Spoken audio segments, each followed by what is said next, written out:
To introduce the lean startup concept, it is important to understand why people who have business ideas don't start yet, and why most startups fail despite having great products, brilliant teams, amazing technology, enough capital investment, and even having the right timing.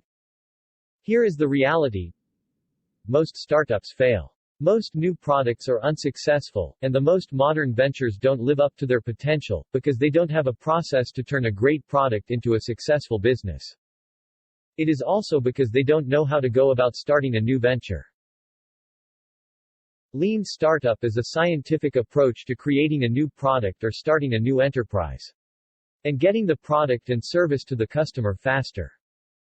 The good news is that people can learn about this process, and it can also be taught. Lean startup is built on lean manufacturing, design thinking, customer development, and agile development. To create customer demand, you need innovation and marketing. Lean startup is the continuous innovation in the product or business. The ability to observe customer behavior is vital in this process.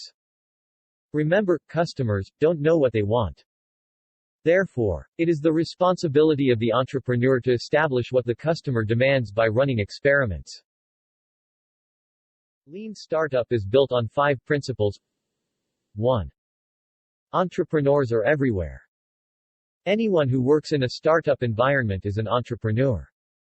In his book, The Lean Startup, Eric Ries defines a lean startup as a human institution designed to create new products and services under extremely uncertain conditions. Which means that lean startup can work in any setup, even in large companies. 2. Entrepreneurs are managers. Ries also affirms that a startup is an institution, not just a product. Starting a business is not only entrepreneurial, but also management, as some specific processes and resources need to be managed. 3. Validated learning. This is the unit of progress for managing lean startup. Startups exist not just to make products, make money, or service customers, but to learn how to build a sustainable business.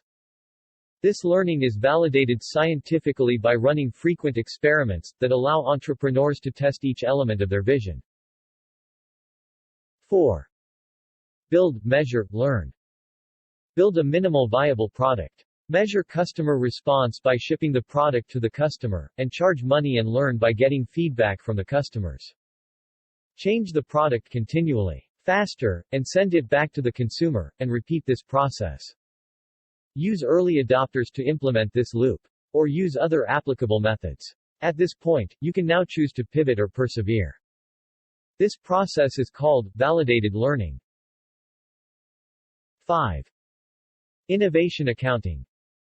This is the measurement process in the build, measure, learn loop.